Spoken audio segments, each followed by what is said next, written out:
ជំរាបសួរពុកម៉ែបងប្អូនអរគ្នាបាទស្វាគមន៍មកកាន់វីដេអូថ្មីបើកថាថ្ងៃនេះខ្ញុំមកបរិញ្ញាបងប្អូនបាទឆាក្តៅសាច់មឿនបាទបើសិនជាបងប្អូនណាអត់ទាន់ចេះ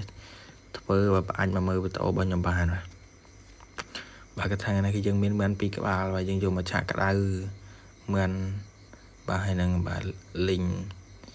គ្រឿងក្នុងមកជាមួយតកួនបាទកថាថ្ងៃនេះយើងយកទៅឆាក្តៅគឺយើងថតតែឆាក្តៅទេបងប្អូនបាទឥឡូវយើងកាប់មឿនបាទយើងយកមឿនរបស់យើងកាប់វាសិនមកបងប្អូនបាទយើងចាំកាប់ក្រាប់ឲ្យវាបាទយើងចាក់កាប់វាឲ្យវារៀងបាទទុយសិនមកបងប្អូនបាទមើលទៅមកល្មមយើងហូបបានណាបាទគេថាមិននេះមកទៅថាមិនមែនស្វិតទេបងប្អូនមិនមែនសាច់មិនស្វិតទេថាកបិតអត់មុតបាទបងប្អូនកបិតនេះគេថាអត់មុតយកប្រើបាទមិនស្វិតទេណាបងប្អូនបាទថាកបិតនេះគេថាអត់មុតបានកាប់ទៅវាមើលទៅបាទវាទះភ្នែកតិចហើយបងប្អូនបាទកាប់ទៅចាំកាប់ចាំបាទមិនសាច់មិនស្វិតទេសារតែកបិតយើងអត់មុតទេណាបងប្អូនបាទបើសិនជាបងប្អូនណាបាទនៅផ្ទះម្នាក់ឯងបាទបើសិនជាធ្វើការឬក៏មកពីរៀនអីបាទយើងអត់ដឹងធ្វើអីហូបមើលវីដេអូរបស់ខ្ញុំបានបងប្អូនណាមានតែមួយបាទមិនតែមួយបងប្អូនណាទិញតែ4-5 ខាំអីមកយើងទិញយកមកឆាក្តៅក៏បានបងប្អូនណាមើលវីដេអូរបស់ខ្ញុំមកដឹងចេះហើយ100%បងប្អូនណាបាទឥឡូវយើងកាប់វាមួយទៀតមកបងប្អូនណាគេថាយើងមានមិន2បងប្អូនណាយើងយកមកកាប់វាសិនមកបាទហើយនេះគឺជាបាទគ្រឿងឆាក្តៅរបស់យើងបងប្អូនមើលតាមនឹងទៅបងប្អូនបាទមានម្ទេសបាទខ្ទឹមស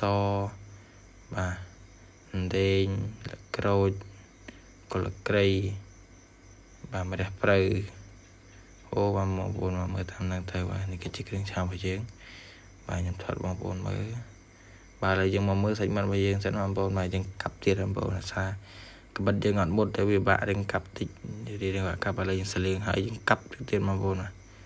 បាទជើងមាន់នេះបើសិនជាបងប្អូនបាទចេះឆ្នៃបាទយកទៅជើជើងមាន់បានបងប្អូនបាទ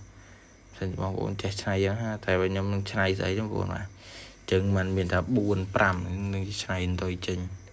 មានដាក់ហូបនោះឯងបងប្អូនបាទឥឡូវគេថាក្បិតយើងអានេះគេថារៀងមុតក្រិនជាងមុនបងប្អូនបាទអាមុនកាប់រៀងវេទនាបន្តិចបាទនេះវារៀងមុតបាទឥឡូវយើងដាក់សាច់មាន់យើងចូលខ្ទះហើយបងប្អូនបាទនេះគឺជារបៀប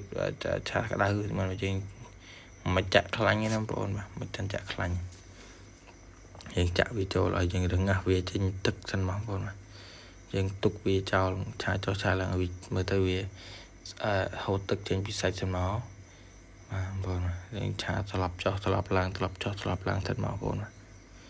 យើងត្រឡប់ចុះត្រឡប់ឡើងមើលទៅវាចេញទឹកហើយចាំយើងបាទធ្វើឲ្យផ្សេងទៀតបងប្អូនមើលតាមហ្នឹងទៅបាទយើងទុកឲ្យវារៀងយូរសិនមកមើលទៅវារៀងចេញទឹកហើយយើង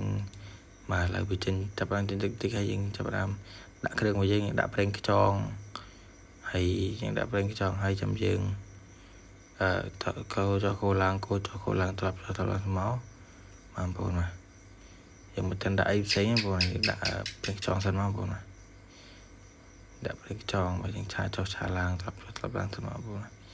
យើងមិនទាន់ដាក់គ្រឿងអីផ្សេងទេដាក់ប្រេងខ្យងសិនមកហើយបាទប្រេងខ្យងគឺវាមានរៀងមានជាតិទឹកដែរហើយបូករួមជាមួយនឹង